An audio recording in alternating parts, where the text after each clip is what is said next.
हरप्रीत जियो drama तौबा बन चुका है बहुत ही इंटरेस्टिंग। उसके नेक्स्ट एपिसोड में हमें दिखाया जाएगा कि वसीम की बीवी जो होती है, ईशानी की बहन जो होती है, वो नाराज़ होकर घर आ जाती है। वो पहले तो उसको बहुत ज़्यादा बातें सुनाती है। इस पर वसीम उसको कहता है मैं तुम्हें मनाने के लिए नहीं आऊँगा। इस पर वो कहती है आप अभी मुझे धमका रहे हैं, ठीक है आप मनाने मत आइएगा। वो ये कहकर उसके घर से चली जाती है। अपने घर जाकर सब कुछ अपने माँ बाप को बता देती है। इस पर उसके माँ बाप कहते हैं ये तो बहुत ही गलत बात है, बेटी उनकी भाग के गई चली है और हमारी बेटी पर इल्ज़ाम लगा रहे हैं, ये कैसा हो सकता है, बहुत ही नीच और घटिया ख़ानदान है। इस पर उसकी माँ कहती है अपने शौहर को, शानी के बाप को कहती है कि आप उसे कॉल लगाएं वसीम को कॉल लगा के अच्छी खासी सुनाएं। इस पर वो कहते हैं कि नहीं अभी कॉल करने की मुनासिब नहीं लगता। इस पर वो सिर्फ उसको कॉल करके अपने घर बुलाते हैं। जैसे उसको बुलाते हैं तो वसीम जो होता है वो अपनी माँ को कहता है कि मैं जाऊँगा अपनी बीवी को लेने। तो इस पर वसीम की माँ कहती है कि नहीं रहने दो, अगर वो नहीं आना चाहती तो ना आए, उसको लाने की भी कोई ज़रूरत नहीं है। इस पर वसीम अपनी माँ के सामने हाथ जोड़ देता है और कहता है कि आपकी बेटी तो पहले ही बाकी है, अब बहू को जाने का इल्ज़ाम हम लोग अपने सर पे नहीं ले सकते। इस पर वो हाथ जोड़ के कहता है कि मैं जाऊँगा अपनी बीवी को लेकर आऊँगा। इस पर उसकी माँ कहती है कि ठीक है बेटा तुम चले जाओ। इस पर वसीम जाता है अपनी बीवी को लेने के लिए शानी के घर और जाकर कहता है कि अगर देखें मुझे गुस्सा आया था तो इसको भी तो चाहिए था ना थोड़ा सा ये कंट्रोल करती।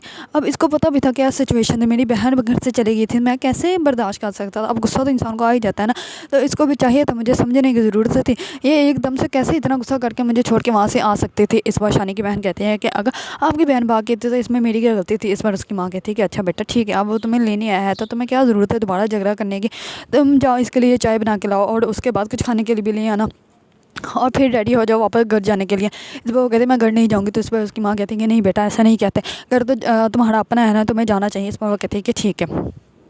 दूसरी तरफ शानी जाता है अपने ऑफिस, तो वहाँ पर उसका दोस्त आ जाता है। पहले उसका दोस्त कहता है कि यार छोड़ो जो हुआ सो हुआ। तो उसका दूसरा दोस्त आकर उससे पूछने लग पड़ता है कि शानी कहाँ थे तुम, मैंने तुम्हें कितनी कॉल से की। तो इस पर शानी कहता है कि मैंने मोबाइल को साइलेंट पर रखा हुआ था, इसी वजह से पता नहीं चला। तो उसका दोस्त कहता है कि हाँ मैं तो तुम्हें यादत करने के लिए आया था, तुम भाभी किसके साथ भागे कोई पता चलो। इस पर शानी को बहुत ज़्यादा गुस्सा आ जाता है, शानी उसको मारने लग पड़ता है। इस पर वो कहता है कि मुझे मारने की क्या ज़रूरत है, वो पता करवा कर तुम्हारी बीवी भाग के किसके साथ गई है। इस पर वो उसका बॉस कहता है कि तुम बाहर चले जाओ, क्यों तुम उसको गुस्सा दिला रहे। इस पर वो शानी को पानी पिलाता है और कहता है कि इतना गुस्सा अच्छा नहीं होता। दूसरी तरफ अनमोल जो होती है वो उस जहाँ पे उसको किडनैप किया होता वहाँ से वो भाग जाती है। वो किडनैपर के सर पे मारती है लकड़ी और वहाँ से वो भाग जाती है, लेकिन उसको रास्ता का पता ही नहीं होता। और वो तो वहाँ पे बहुत ज़्यादा गुंडे होते हैं, वो सारे गुंडों को उसके पीछे लगा देता है। तो वो और शानी को भी कॉल कर देते हैं कि अनमोल जो है वो यहाँ से बाकी। इस बार वो शानी बहुत ज़्यादा गुस्सा करता है और कहता है कि तुम लोगों से एक लड़की नहीं संभाली जाती, या मैं आता हूँ और तुम लोगों ने उसको जल्दी से ढूंढ लो वरना तुम लोगों की सबकी जान निकाल दूंगा। अनमोल अभी जंगल में ही होते हैं कि सारे गुंडे उसको घेर देते हैं और वहाँ से उसको पकड़ लेते हैं। इतने में शानी भी आ जाता है, लेकिन शानी उसके सामने नहीं आता। वो दूर से उसको देखता है कि अनमोल के सब गुंडों ने पकड़ लिया और वापस वहाँ लेके चले गए। तो इस पर शानी आ जाता है और शानी के सबको गुंडों को कहता है कि किसी ने भी कमाल को नहीं बताना कि हाँ कि अनमोल यहाँ से भाग गई थी, क्योंकि अगर कमाल को पता चल गया तो कमाल हम लोगों को फजूल में बातें सुनाएगा और फिर हमारे पैसे भी कट कर लेगा। तो इसी वजह से कमाल को किसी को भी बताने की ज़रूरत नहीं कि अनमोल यहाँ से भागी थी।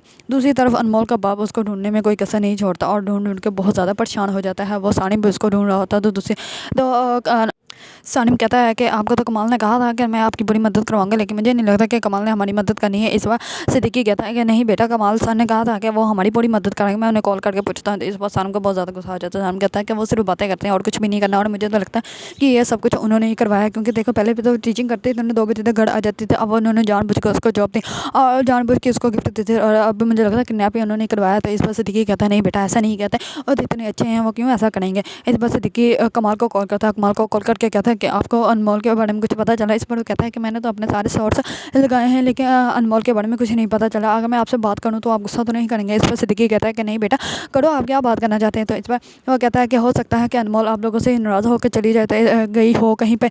इस पर सिद्दीकी कहता है कि नहीं बेटा मेरी बेटी ऐसी नहीं, मेरी बेटी बहुत समझदार है। तो इस पर वो कहता है कि हो सकता है कि आप लोगों से ना हो, लेकिन सानम से नाराज़ होकर वो आप लोगों को छोड़ के चली गई है। इस पर सिद्दीकी मानता ही नहीं। सिद्दीकी कहता है नहीं बेटा मेरी बेटी ऐसा नहीं कभी भी कर सकते, वो तो बहुत ज़्यादा समझदार है, वो अपने बाप को कभी भी इतना बड़ा दुख नहीं दे सकते। इस बार कमाल जो होता है वो जानबूझ के झूठ बोल देता है कि मेरे कुछ मेहमान आए हैं, मैं आपसे बाद में बात करता हूँ। वो क्या क्या कॉल कट कर देता है, क्योंकि उसने सिर्फ वहम डालना और वहम के सिवा कुछ नहीं डालना। दूसरी तरफ जो होती है अरीबा, वो घर आ जाती है अपनी दोस्त को लेकर। इस पर जैसे ही शानी की बहन दरवाज़ा खोलती है तो आगे अरीबा होती है, और अरीबा को देखकर वो बहुत ज़्यादा हैरान हो जाती है। पीछे से उसकी माँ कहती है कि बेटा कौन आया है। इस पर वो जैसे ही अपनी बेटी अरीबा को देखती है तो वो भी बहुत ज़्यादा हैरान हो जाती है और उसको पकड़ के अंदर ले जाती है। जैसे ही उसका भाई अरीबा को देखता है तो वो अरीबा को एक ज़ोर का थप्पड़ लगा देता है। इस पर अरीबा के तो होश ही उड़ जाते हैं। तो उसकी फ्रेंड कहती है ये तो बहुत ज़्यादा डर रही थी और मैं इसको बहुत ज़्यादा समझा कर आप लोगों के पास लेकर आई हूँ। इस बार अरीबा का भाई कहता है कि तुम्हें हमारे घर के मामले में बोलने की ज़रूरत है नहीं, तुम यहाँ से दफ़ा हो जाओ। इस बार अरीबा की भाभी भी कहती है तुम्हें समझ नहीं है, तुम यहाँ से चली जाइए, वैसे ही हमारे घर का मैटर हम खुद संभाल लेंगे। इस बार अरीबा का भाई कहता है कि अम्मी इसको मेरे नज़रों के सामने से दूर कर दो, मैं इसकी जान ले लूँगा। इस बार अरीबा की माँ जो होती है उसका बातों पकड़ के अंदर ले जाती है। वो कहती है तुम मेरे साथ आओ, तुमने तो मैं पूछी थी, तुमने तो हमारी इज्जत खाक में मिला दी। दूसरी तरफ शानी जो होता है वो नाश्ते के टेबल पर बैठा होता है तो उसकी बहन कहती है देखो मेरे भाई आपके लिए बहुत अच्छा खाना बनाया है यूट्यूब से देख के, आप खा कर बताएं कैसा बना है। इस बार वो कहता है, पहले तो कहता है नहीं मैंने नहीं खाना, दूसरे लेकिन बाद में वो कहता है अच्छा मैं खा लेता हूँ, दो डाल दो। तो वो खाना अभी खाता ही होता है तो उसी टाइम कॉल आ जाती है शानी की बहन की और वो उसको बताती है कि अरीबा गढ़ वापस आ गई है। वो कहते हैं कि अम्मी को बता दो और वहीं पर शानी बैठा होता है तो वो कहती है क्या अरीबा गढ़ आ गई। शानी देख लेता है। अब नेक्स्ट वीडियो तो बहुत ही धमाकेदार होने वाली है। वहाँ पर शानी जाके करेगा अच्छा तमाशा और अरीबा को सिखाएगा उसका सबक, क्योंकि अरीबा ने अभी तक शानी की मोहब्बत देखी थी, शानी की नफरत नहीं। अब वो शानी की नफरत देखेगा और फिर उसको पता चलेगा किसी के साथ ऐसा कैसे करते हैं। अगर आप लोगों को ड्रामा तोबा पसंद है और इसके बारे में न्यू न्यू अपडेट जानना चाहते हैं तो मेरे चैनल को लाइक कमेंट एंड सब्सक्राइब करना मत भूलिएगा।